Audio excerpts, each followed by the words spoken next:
नमस्कार साथियों, एक बार पुनः आपका हार्दिक स्वागत है इस ऑनलाइन प्लेटफॉर्म पर। मैं हूं लीलाधर प्रजापत। प्यारे विद्यार्थियों, इससे पहले की क्लास के अंदर अपन ने इतिहास विषय का थोड़ा सा संक्षिप्त में जो परिचय है वह प्राप्त किया था।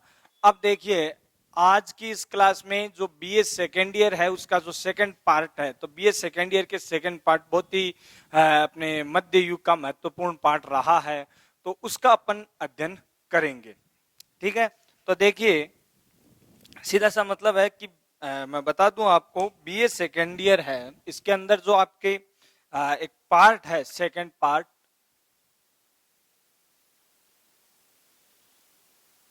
उसमें इतिहास विषय में अपन अध्ययन करेंगे मध्यकालीन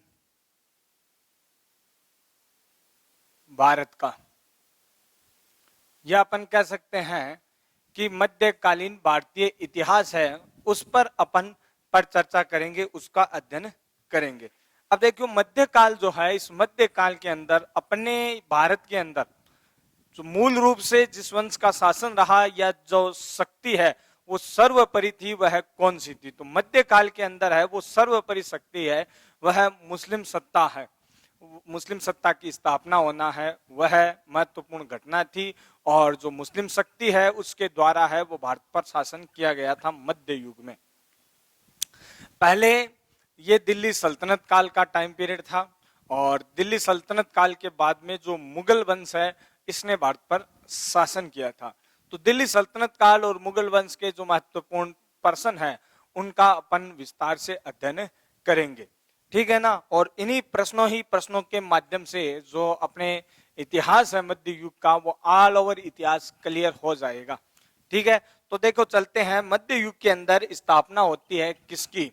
मध्य युग के अंदर भैया स्थापना होती है दिल्ली सल्तनत की। ठीक है ना। तो मध्यकाल की सबसे महत्वपूर्ण घटना है मुस्लिम सत्ता की स्थापना। मुस्लिम सत्ता की स्थापना। तो मुस्लिम सत्ता की जो स्थापना होती है, यही अपना पहला क्वेश्चन है। ठीक है ना। मुस्लिम सत्ता की स्थापना किस प्रकार से होती है, कैसे होती है, उसकी अपने को विवेचना करनी है। इस प्रश्न को कई प्रकार से एग्जामों में पूछा जा सकता है। भारत के अंदर वास्तव में जो मुस्लिम सत्ता की स्थापना हुई थी वह हुई थी जो अपने तराइन का द्वितीय युद्ध हुआ था, इसके पश्चात। तो आपसे एग्जाम में जैसे प्रश्न आते हैं वो किस प्रकार से आते हैं वो मैं आपको एक्सप्लेन कर दूं। मतलब टॉपिक यही है, इसी टॉपिक पर एक दो तीन नहीं, कई प्रकार से प्रश्न है वह पूछ सकते हैं। जैसे भारत में मुस्लिम सत्ता की स्थापना किस प्रकार से हुई, भारत में मुस्लिम सत्ता की स्थापना में महत्वपूर्ण योगदान किसका रहा, और इसके कारण क्या क्या थे वो पूछ सकते हैं। इसके अलावा जैसे आपको पता है कि तराइन का जो युद्ध हुआ था यह मोहम्मद गोरी और पृथ्वीराज चौहान तृतीय के बीच में हुआ था। तो अपने ये भी पूछ सकते हैं कि मोहम्मद गोरी और पृथ्वीराज चौहान तृतीय जो है, इनका संघर्ष किस प्रकार से हुआ, संघर्ष का क्या कारण था, और किस प्रकार से मुस्लिम सत्ता की स्थापना हुई। मतलब बहुत सारे प्रश्न है वो इस पर आधारित है। गोरी कैसे भारत आया था, कहां से आया था, उसकी विवेचना करना वगैरह वगैरह, बहुत सारे प्रश्न बनते हैं। तो इसी टॉपिक से प्रश्न बनते हैं। अपना ये पहला क्वेश्चन है, भारत में मुस्लिम सत्ता की स्थापना। तो मुस्लिम सत्ता की स्थापना है उसका जो श्रेय है वो वास्तव में किसको जाता है? मोहम्मद गोरी को जाता है। तो सबसे पहले देखो मैं बताता हूं आपको मोहम्मद गोरी है इसके बारे में। मोहम्मद गोरी कौन था? देखिए, इसका संक्षिप्त में पूरा वर्णन देखते हैं। मोहम्मद गोरी जो है वह है गजनी का एक लुटेरा था। वैसे तो कहा जाता है कि गजनी का, कई इतिहासकारों ने इसे शासक बताया है कि गजनी का ये शासक था, परंतु वास्तव में गजनी का एक लुटेरा था, वहां पर शासन कार्य ये करता था। पर भारत किस दृष्टि से आया था? लूट की दृष्टि से आया था। भारत लूटने के लिए ही आया था, धन की दृष्टि से। जिस प्रकार से महमूद गजनवी आया ना, तो गजनवी के समान ही मोहम्मद गोरी भारत है, वह लूटने के लिए आया था। तो एक लुटेरा था मोहम्मद गोरी। ठीक है ना। एग्जाम में आप कह सकते हो गजनी का शासक था मोहम्मद गोरी। ठीक है। मोहम्मद गौरी ने भारत पर सर्वप्रथम जो आक्रमण है वो मोहम्मद गौरी का सर्वप्रथम आक्रमण, मोहम्मद गौरी का सर्वप्रथम आक्रमण सन 1178 ईस्वी में हुआ था गुजरात पर। गौरी का भारत पर सर्वप्रथम आक्रमण हुआ 1178 ईस्वी में गुजरात पर। हाँ, पृथ्वीराज चौहान का जो है अजमेर का शासक, उसके साथ गौरी का संघर्ष हुआ था, मुस्लिम सत्ता उसी के फलस्वरूप स्थापित हुई थी। परंतु सबसे पहले इसका जो इंट्रोडक्शन अपन बेसिक जो जानकारी है वो लेते हैं। उसमें देखो ध्यान रखना, गौरी ने सर्वप्रथम, और छोटे वाले क्वेश्चन है वो भी मैं आपको साथ साथ बताता रहूंगा, जो एक एक लाइन के क्वेश्चन बनते हैं वो काफी महत्वपूर्ण है एग्जाम की दृष्टि से, ठीक है ना। और उसका मैं देखो आपको एक तरीका बता देता हूं। कोई भी एग्जामिनेशन होता है या कोई भी एग्जामिनर है, वह जब आपकी कॉपी जांच करेगा ना, तो वो सबसे पहले किस पर फोकस करेगा कि ये जो छोटे वाले एक शब्द वाले या एक लाइन वाले जो क्वेश्चन है वह आपके कितने सटीक हो रहे हैं, कितने सही हो रहे हैं, उसके अकॉर्डिंग ही वो आगे की कॉपी चेक करेगा। ये एकदम फैक्ट बात है भैया, इस पर गांठ बांध लेना चाहे आप। तो छोटे वाले क्वेश्चन है उन पर अपने को फोकस करना है, वो साथ साथ में मैं आपको बताता रहूंगा कि गौरी ने सर्वप्रथम आक्रमण गुजरात पर किया 1178 ईस्वी में। उस समय में गुजरात जो है, इस पर गुजरात पर चालुक्य वंश का शासन था। गुजरात पर कौन सा वंश शासन करता था? चालुक्य वंश। और चालुक्य वंश का उस समय शासक था मूलराज द्वितीय। चालुक्य वंश का शासक था मूलराज द्वितीय। और देखिए चालुक्य वंश का जो शासक है मूलराज द्वितीय, इस मूलराज द्वितीय के समय में गौरी ने भारत पर आक्रमण किया था 1178 ईस्वी के अंदर। अब देखो मूलराज द्वितीय जो है, मूलराज द्वितीय का भाई था जिसका नाम था भीमदेव चालुक्य द्वितीय।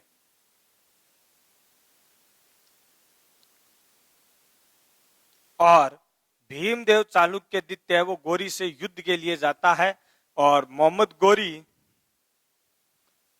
और भीमदेव चालुक्य द्वितीय जो है, इनके मध्य में, गौरी और भीमदेव चालुक्य द्वितीय है, इनके मध्य में अनहिलवाड़ा का युद्ध होता है, ठीक है। और इस अनहिलवाड़ा का जो ये युद्ध हुआ, इस अनहिलवाड़ा के युद्ध में भीमदेव चालुक्य द्वितीय है, इसकी तो हो जाती है विजय, जबरदस्त विजय होती है भैया। और मोहम्मद गौरी जो है इसकी होती है पराजय। गौरी बुरी तरह से इस युद्ध में पराजित होता है। और गौरी देखिए युद्ध में इतना जबरदस्त पराजित हुआ कि इससे है वो युद्ध का मैदान छोड़कर भागना पड़ा। और उसके बाद में गौरी ने कभी गुजरात की तरफ मुंह नहीं किया, यानी इस तरफ से भारत में, गुजरात की तरफ से भारत में प्रवेश करने का प्रयास नहीं किया। अब इसको मैं थोड़ा सा एक्सप्लेन कर देता हूं, उसके बाद में आपको आगे के पॉइंट है वो मैं समझाऊंगा। देखिए ये वर्तमान भारत का पश्चिमी हिस्सा, ठीक है ना, वर्तमान भारत का ये पश्चिमी हिस्सा है। और केवल अपने को ये काम में लेना है। तो गजनी का यहाँ पर ये जो गौरी है, ये यहाँ पर गजनी मान लो, गजनी तो यहाँ का शासक था, गजनी का शासक था गौरी। पूरा नाम भी अगर एग्जाम में पूछ लिया जाए छोटे वाले प्रश्नों में, तो इसका पूरा नाम था शहाबुद्दीन मोहम्मद गौरी। इसका पूरा नाम क्या था? शहाबुद्दीन मोहम्मद गौरी। और जो गौरी है इसने इस तरफ से, मतलब गजनी से ये है, भारत में यहां से प्रवेश करना चाहता था, परंतु यहां से मूलराज द्वितीय ने जब इसको बुरी तरह से पराजित किया तो इस तरफ से इसने विचार त्याग दिया। और उसके बाद में गौरी जो है वह भारत में प्रवेश करता है, किस तरफ से? पश्चिम की ओर से भारत में प्रवेश करता है गौरी, इधर से प्रवेश करता है, ठीक है ना। और इस तरफ से जब ये प्रवेश करता है तो देखिए इस दौरान जो है वह मोहम्मद गौरी के द्वारा, देखो अफगान पर विजय प्राप्त कर ली गई थी, ये हो गया अफगान, और अफगान को ये जीत करके आगे बढ़ा था। और गौरी के द्वारा जो लाहौर है, उस लाहौर पर भी विजय प्राप्त कर ली गई। लाहौर ये इधर हो गया पाकिस्तान में। लाहौर पर विजय प्राप्त करने के पश्चात मोहम्मद गौरी जो है वह भारत में प्रवेश करता है। और भारत में जो गौरी है वो सरहिंद पर विजय प्राप्त कर लेता है, ठीक है ना। और सरहिंद पर जैसे ही विजय प्राप्त करता, सरहिंद ये कहां पर आ गया, सरहिंद का क्षेत्र आ गया पंजाब में, ठीक है। और आपको पता ही है ये पंजाब का जो क्षेत्र है वह सरहिंद का काफी बड़ा क्षेत्र था, उस पर गौरी विजय प्राप्त कर लेता है। अब देखिए सरहिंद से पंजाब से सीमा लगती थी अपने राजस्थान की, आपको भी आज भी आपको पता है कि भाई राजस्थान की जो सीमा है वह पंजाब से लगती है, ठीक है ना। और इधर अजमेर का शासन था और अजमेर के अंदर चौहान वंश का शासन हुआ करता था और चौहान वंश का उस समय शासक था भैया पृथ्वीराज चौहान तृतीय, पृथ्वीराज चौहान तृतीय, ठीक है ना। अगर आप एग्जाम में इस प्रकार से डायग्राम बना करके अपनी कोई चीज एक्सप्लेन करना चाहते हो तो बेशक कर सकते हो, उसमें कोई प्रॉब्लम नहीं है। ये एक तरह से अट्रैक्टिव तरीका है आपको एग्जाम के अंदर अच्छे नंबर दिलाने का, ठीक है। और वैसे अपने को पॉइंट वाइज है वह है अध्ययन करना ही है, सारे पॉइंट है वो मैं आपको बता दूंगा। तो अजमेर का शासक कौन था, पृथ्वीराज चौहान। मतलब अपनी पूरी चीज लिखने के बाद में, पूरी चीज समझ एक्सप्लेन करने के बाद में आप डायग्राम भी बना सकते हो, एग्जाम में भी कोई दिक्कत नहीं है। और सीधी सी एक बात और बता दूं, स्वीट सी बात है, कथार पेज भी साउड़ बरीज सी, ठीक है, नहीं याद रखिए। तो देखिए अजमेर का उस समय शासक था पृथ्वीराज चौहान तृतीय, और इधर देखो मोहम्मद गोरी और पृथ्वीराज चौहान तृतीय है, इनकी सीमाएं आपस में टकराने लगी। मोहम्मद गोरी महत्वाकांक्षी था और भारत में ये प्रवेश कर रहा था। इधर देखो यहाँ पर दिल्ली है, वो भारत का मूल केंद्र था और दिल्ली का जो क्षेत्र है वह भी पृथ्वीराज चौहान के ही राज्य के अंदर आता था। गोरी है, यह गोरी भारत पर अपना प्रभुत्व स्थापित करना चाहता था। पृथ्वीराज चौहान भी कम नहीं था, यह भी बड़ा महत्वाकांक्षी था। भारत में अपना प्रभुत्व है वह पृथ्वीराज चौहान स्थायी रखना चाहता था और इस कारण से पृथ्वीराज चौहान को तो गोरी को भारत से निकालना था और गोरी को भारत के अंदर है वो लूटपाट करनी थी। आगे समझ में बात, गोरी को भारत में लूटपाट करनी थी और इसी कारण से पृथ्वीराज चौहान और मोहम्मद गोरी के मध्य संघर्ष हुआ। तो देखो सबसे पहले गोरी का जो इंट्रोडक्शन है उसके बाद में अपना जो दूसरा पॉइंट बनता है उसको ध्यान में रखना। दूसरा पॉइंट क्या है, पृथ्वीराज चौहान और मोहम्मद गोरी के मध्य जो संघर्ष हुआ था उस संघर्ष का कारण क्या रहा था, ठीक है ना। तो पृथ्वीराज चौहान और मोहम्मद गोरी के मध्य संघर्ष का मूल कारण है बस ये सीमा वाला ही था। आगे समझ में बात है। अब देखिए पृथ्वीराज चौहान और मोहम्मद गोरी है, इनके संघर्ष का कारण अपन ने समझ लिया। अब अलग अलग ग्रंथों में पृथ्वीराज चौहान और मोहम्मद गोरी जो है इनके बीच में कई युद्ध होने का उल्लेख किया गया है, चाहे वह पृथ्वीराज विजय हो, पृथ्वीराज रासो हो, इसके अलावा हमीर महाकाव्य हो। तो इन ग्रंथों में ये कहा गया है कि कई में बताए गए 17 वार, किसी में बताया गया 21 वार, किसी में बताया गया 23 वार, किसी में बताया गया 7 वार गोरी और पृथ्वीराज चौहान के मध्य में युद्ध हुआ था, संघर्ष हुआ था, ठीक है ना। और हर बार चौहानों की विजय हुई थी अंतिम युद्ध को छोड़ करके।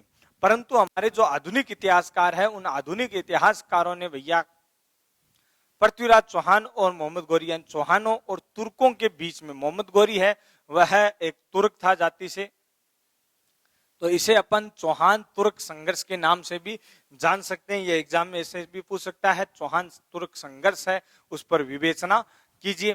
तो तुर्कों और चौहानों के मध्य जो संघर्ष हुआ उस संघर्ष को आधुनिक इतिहासकार है ये युद्ध जो 17, 21, 23, 7 बताए गए हैं, इनको आधुनिक इतिहासकार जो अपने हैं वो क्या बताते हैं, मात्र छुटपुट घटनाएं बताती हैं कि सीमा विवाद को लेकर होने वाली ये छुटपुट घटनाएं थी। कैसे, जैसे भारत और पाकिस्तान के बीच में आज रोजाना इस प्रकार की छुटपुट घटनाएं हैं वो घटित होती है ना, जिसे बोलते हैं ना अपनी भाषा के अंदर अपन सीज फायर। तो वैसा सीज फायर है वो रोज चलता रहता है।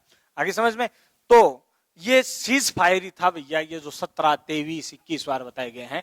इतिहासकारों का मानना है कि पृथ्वीराज चौहान और मोहम्मद गोरी के मध्य 2 ही निर्णायक युद्ध हुए। तो अब अपने को इसके बाद में जो अपने आगे वाला जो टॉपिक रहेगा, जो बिंदु रहेगा, पॉइंट रहेगा, वो रहना है कि भाई इसके संघर्ष के कारण के बाद में संघर्ष ठीक है, तो पृथ्वीराज चौहान और मोहम्मद गोरी के मध्य में जो संघर्ष हुआ था, उस संघर्ष के तहत दो अपने को युद्ध देखने हैं। एक तो हुआ था तराइन का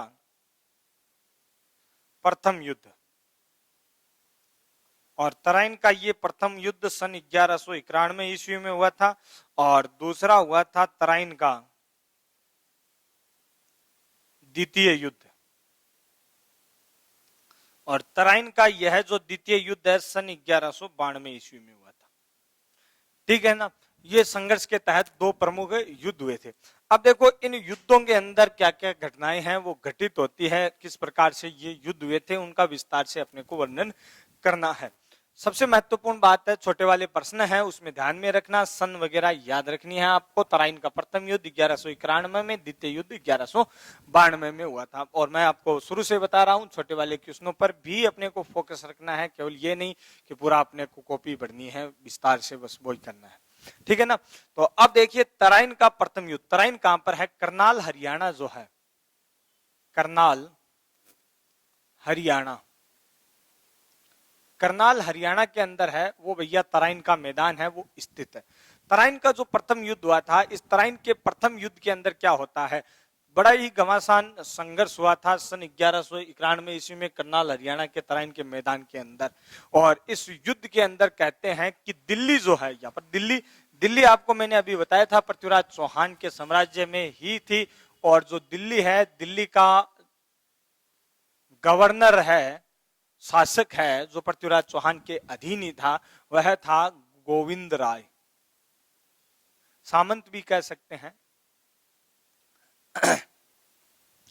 कहते हैं दिल्ली के गोविंद राय ने मोहम्मद गोरी पर अपने भाले से इतना जबरदस्त प्रहार किया कि गोरी जो है वो घोड़े से नीचे गिर गया। गोरी घोड़े से नीचे गिर गया घायल होकर के, और गोरी की जो सेना है, गोरी की सेना के अंदर खिलजी सैनिक है वो शामिल थे, और गोरी की सेना के अंदर शामिल जो खिलजी सैनिक है, इन खिलजी सैनिकों के द्वारा मोहम्मद गोरी को है वो युद्ध के मैदान से उठाया गया। और गोरी को युद्ध के मैदान से उठा करके ये जो खिलजी सैनिक है वो यहां से भैया भाग जाते हैं गोरी को लेकर के।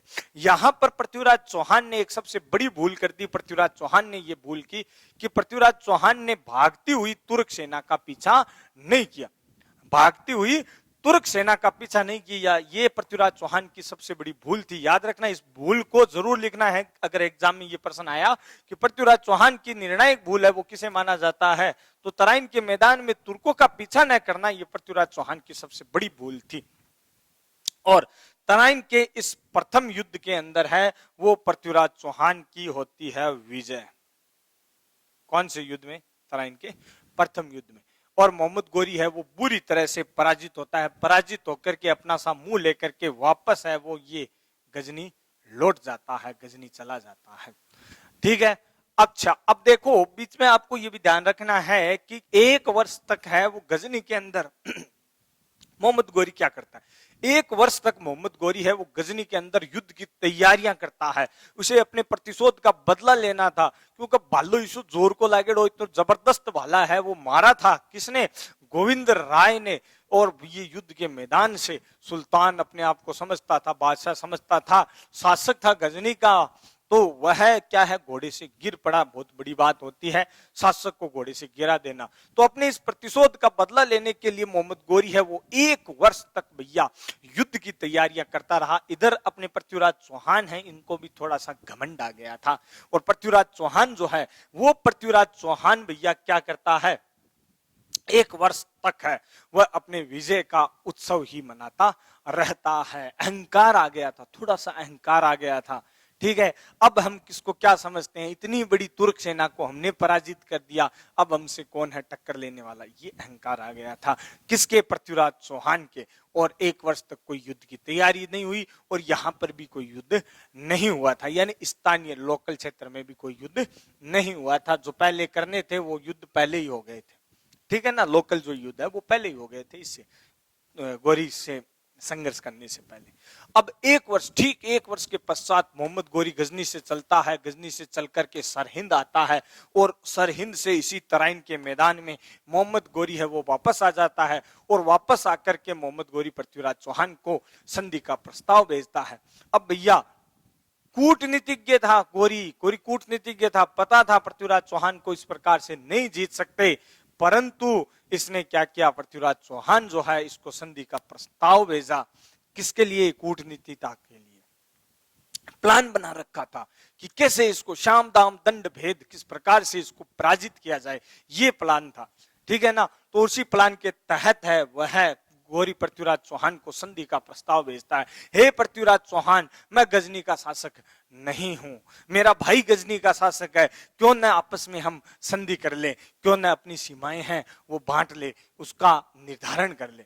पृथ्वीराज चौहान ने भी समझा, बोला जो दुश्मन है, शत्रु है, वह खुद संधि का प्रस्ताव भेज रहा है, इसका मतलब शत्रु मुझसे डर गया, भैया अहंकार आ गया था। तो अब पृथ्वीराज चौहान है वह संधि वार्ता के भ्रम में इसी तराइन के मैदान में चला जाता है, अल्प मात्र की सेना लेकर के, नाम मात्र की सेना लेकर के पृथ्वीराज चौहान है वो तराइन के मैदान में पहुंच जाता है। और उसी तराइन के मैदान में क्या होता है कि मोहम्मद गोरी ने अपना डेरा डाल रखा था। रात्रि के समय मोहम्मद गोरी जो है इसने अपने खेमे में, अपने डेरे में, खेमा, खेमा किसको बोलते हैं? खेमा बोलते हैं जो डेरा पड़ाव सेना का डाला जाता है ना, उसको बोलते हैं खेमा। अपने खेमे में गोरी ने रात भर आग जला कर रखी ताकि शत्रु जो है उस शत्रु को ऐसा एहसास हो, शत्रु को ऐसा लगे कि ये संधि करने के लिए आया है, संधि के लिए आया है, तभी देखो खेमे के अंदर प्रकाश कर रखा है, ऐसा प्रतीत हो शत्रु को। इसलिए गोरी ने रात भर क्या है वो भैया आग जला कर रखी। और जैसे ही सूर्य उदय हुआ, राजपूत उधर युद्ध के लिए तो आए नहीं थे, तो पूरी रात है वो राजपूत क्या करते हैं, बस संधि के भ्रम में बैठे रहते हैं, मौज मस्ती करते रहते हैं, पार्टी सार्टी चलती रहती है। और भैया पृथ्वीराज चौहान जो है वह पृथ्वीराज चौहान ऐसे ही निर्भय होकर के रहता है। जैसे ही सूर्य उदय होता है, राजपूत शौचादि क्रिया निवृत्त होने के लिए इधर उधर बिखरते हैं। उसी दौरान अचानक मोहम्मद गोरी जो है इसके द्वारा राजपूतों पर आक्रमण कर दिया जाता है। अचानक हुए इस आक्रमण से राजपूत भी बौखला उठते हैं और जैसे तैसे अपने आप को संभालते हैं और गोरी के साथ संघर्ष करने के लिए, गोरी के साथ मुकाबला करने के लिए जैसे अपने को संभालते हैं। उसके बाद क्या होता है, युद्ध घमासान संघर्ष शुरू हो जाता है, जबरदस्त युद्ध शुरू हो जाता है। परंतु राजपूतों की अल्प मात्र की सेना थी, दोपहर तक युद्ध करते करते राजपूत है वो भी भैया थक गए थे और रिजर्व सेना है वो थी नहीं पृथ्वीराज के पास में। एक जो सेना युद्ध के जो पराजय है उसके कारण वगैरह अपन पढ़ेंगे, वहां पर कारणों में मैं बताऊंगा। एक सेना जो महोबा में तैनात थी, उस महोबा वाली सेना को जो तराइन के अंदर आनी थी उसको क्या है कि जो गढ़वाल वंश का शासक था जयचंद गढ़वाल, उसने रोक कर रखा और इसके कारण है वह इस तराइन के द्वितीय युद्ध में पृथ्वीराज चौहान की हो जाती है पराजय।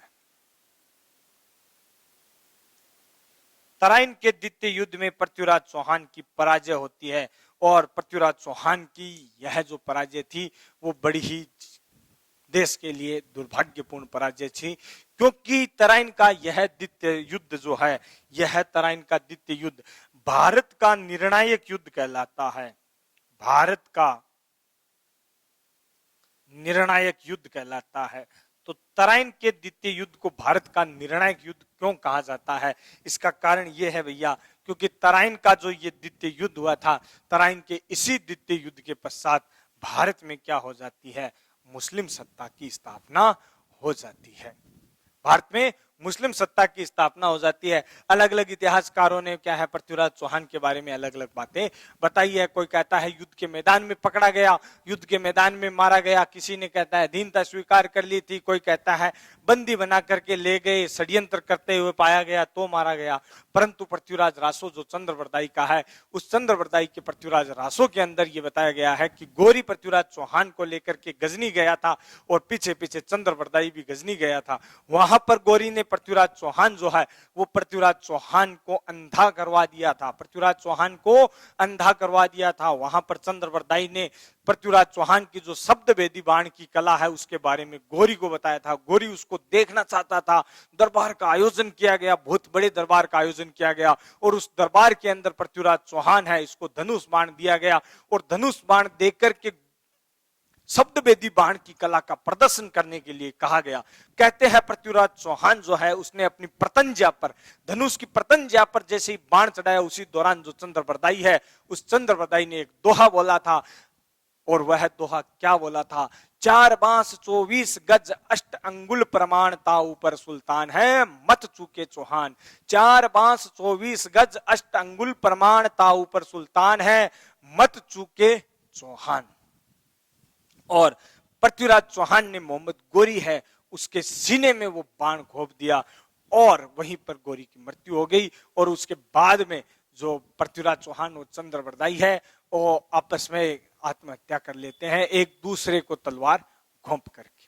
ठीक है, ये बात पृथ्वीराज रासो के अंदर बताई गई है। तो अपना जो आगे वाला ये देखो, तीसरा हो गया, दूसरा हो गया, चौथा जो टॉपिक है वो पृथ्वीराज चौहान की मृत्यु का रहेगा। पृथ्वीराज चौहान की मृत्यु कैसे हुई, तो इसमें आपको ध्यान रखना है चंद्रबरदाई के पृथ्वीराज रासो का यह उल्लेख है वो मृत्यु में जरूर करना है। और गोरी की मृत्यु की अगर बात करते हैं तो मोहम्मद गोरी जो है इसने भारत के क्षेत्र को जीत लिया था और जीत करके कुतुबुद्दीन ऐबक जो है, कुतुबुद्दीन ऐबक है, इसको कुतुबुद्दीन ऐबक को इसने अपने जीते हुए भारत के क्षेत्र है उसको बना दिया था प्रशासक। ठीक है ना, भारत के जीते हुए क्षेत्रों का प्रशासक कुतुबुद्दीन ऐबक को बना दिया था। और यहां से गोरी है वो वापस चला जाता है। परंतु कहते हैं जब गोरी वापस जा रहा था उसी दौरान जो है वह गोरी की हिंदू खोकर जो थे इनके द्वारा 1206 ईस्वी के अंदर हिंदू खोकर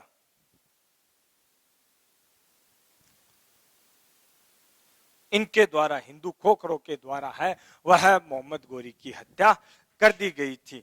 ठीक है, बाद में मोहम्मद गोरी की हत्या हो गई थी भैया, परंतु ये महत्वपूर्ण है कि गोरी के द्वारा भारत में मुस्लिम सत्ता है उसकी स्थापना कर दी गई थी। हाँ, मुस्लिम सत्ता की स्थापनकर्ता गोरी ही माना जाएगा। दिल्ली सल्तनत का जो स्थापन करता है वो कुतुबुद्दीन ऐबक इल्तुतमिश आगे अपने आएंगे तो उसमें अपन पढ़ेंगे। ठीक है, तो ये जो मुस्लिम सत्ता की स्थापना हुई ये अपन ने विस्तार से देख लिया। इसके जो 4 टॉपिक बनते हैं वो महत्वपूर्ण है। गोरी 4 और 5वां अपने गोरी की मृत्यु का इसके बारे में भी बताना है। अब भारत में मुस्लिम सत्ता की स्थापना के कारण क्या थे, या फिर ऐसे अपने से पूछ सकते हैं, नीचे लिखना होगा एग्जाम के अंदर प्रश्न में ही पूछ सकते हैं मुस्लिम सत्ता की स्थापना है वो तो कैसे हुई अपन ने देख लिया, परंतु मुस्लिम सत्ता की स्थापना के कारण है वो भी अपने को देखने होंगे। ठीक है ना, या फिर ऐसे कह सकते हैं तराइन के द्वितीय युद्ध में पृथ्वीराज चौहान है इसकी पराजय के कारण क्या क्या रहे हैं। ठीक है, तो ये महत्वपूर्ण टॉपिक है। अब इसके अंदर इस प्रश्न में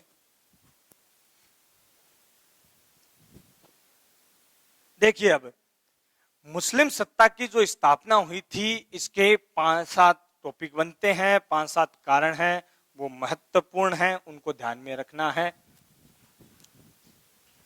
या फिर भैया अपन ऐसे भी कह सकते हैं पृथ्वीराज चौहान की पराजय हुई थी, वो पराजय के क्या क्या कारण रहे हैं।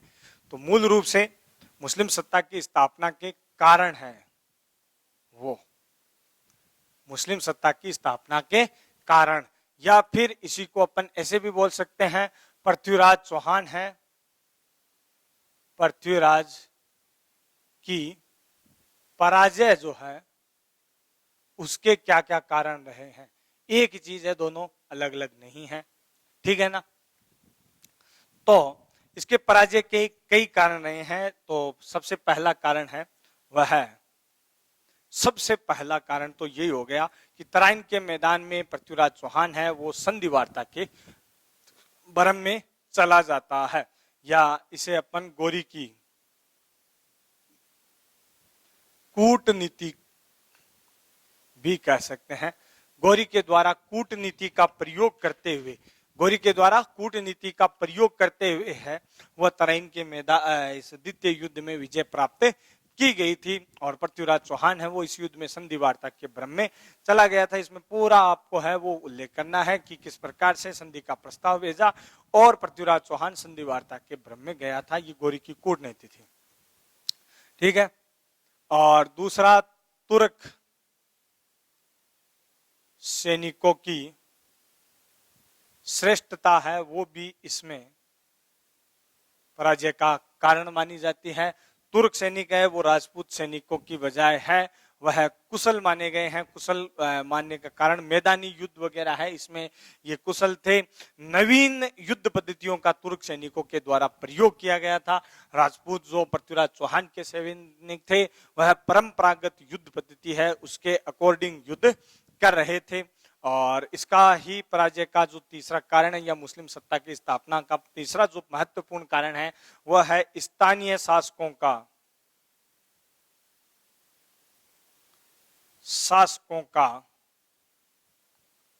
असहयोग। स्थानीय शासकों का असहयोग यानी पृथ्वीराज चौहान जो है इसने क्या है, एक तो चारों तरफ अपने शत्रु ही शत्रु बना लिए थे। जिस प्रकार से इसने महोबा पर आक्रमण करके परमारवर्दी जो है महोबा का शासक उसको परमारवर्दी को भी अपना शत्रु बना लिया था। चालुक्यों के साथ इसका संघर्ष चला था। जयचंद गैडवाल है, जयचंद गैडवाल की पुत्री संयोगिता है, संयोगिता के साथ इसने विवाह कर लिया था। तो जिस कारण से क्या है, स्थानीय शासकों का पृथ्वीराज चौहान को कोई भी सहयोग प्राप्त नहीं होता है। ठीक है ना। तो इस कारण से पृथ्वीराज चौहान की पराजय हुई। या फिर अपन इसी टॉपिक को इस प्रकार से भी कह सकते हैं कि जो अपना भारत है वह छोटे छोटे रियासतों में विभाजित था। अनगिनत छोटी छोटी रियासतें थी, एक केंद्रीय सत्ता का अभाव था और उसी केंद्रीय सत्ता के अभाव के कारण है वह तराइन के युद्ध के अंदर है वह किसी ने सहयोग नहीं किया। उल्टा अप्रत्यक्ष रूप से लोगों ने गोरी की सहायता ही की थी। जिस कारण से जैसे जयचंद गैडवाल है इसने महोबा में जो सेना तैनात थी पृथ्वीराज चौहान की उस सेना को तराइन के मैदान में पहुंचने नहीं दिया। ठीक है, तो वो अप्रत्यक्ष रूप से गोरी की सहायता होगी जिस कारण से पृथ्वीराज चौहान की हो जाती है पराजय। ठीक है ना। चौथा जो कारण है वह था पृथ्वीराज चौहान है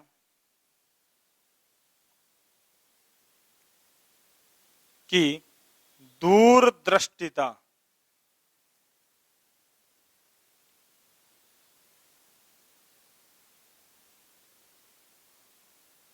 का अभाव। पृथ्वीराज चौहान में दूरदृष्टिता का भैया अभाव था।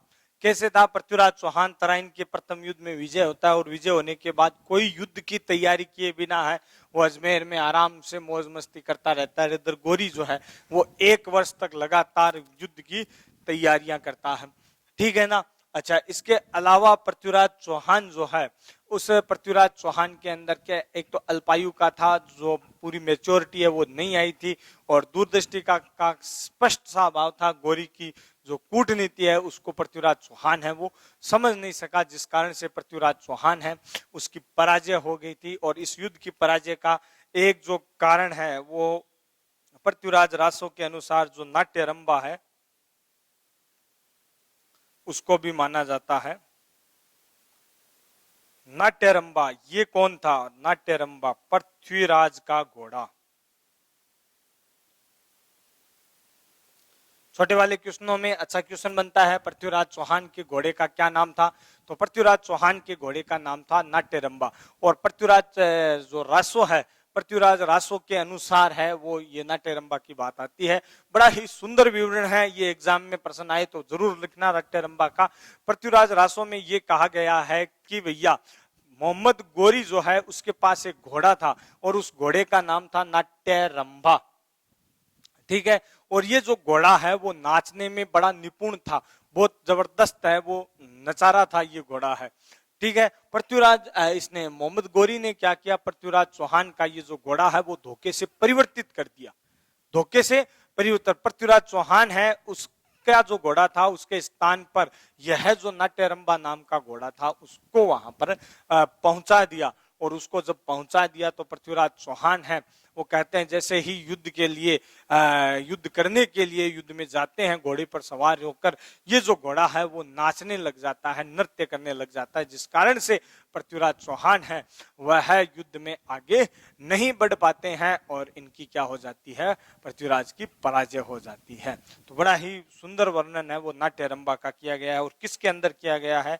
पृथ्वीराज विजय के अंदर। जयानक की रचना है, किसकी रचना है? जयानक जो है, उस जयानक की रचना है पृथ्वीराज विजय। और इसी पृथ्वीराज विजय के अंदर इस नाट्यरंभा नाम के घोड़े का बड़ा ही सुंदर वर्णन है वो किया गया है, बड़ा ही सुंदर उल्लेख है वो किया गया है। ठीक है ना, इसकी कहानी हमें प्राप्त होती है नाट्यरंभा की।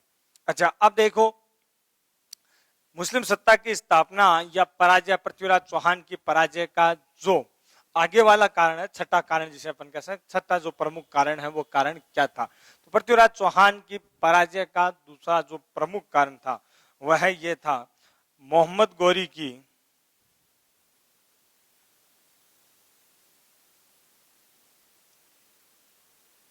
व्यूह रचना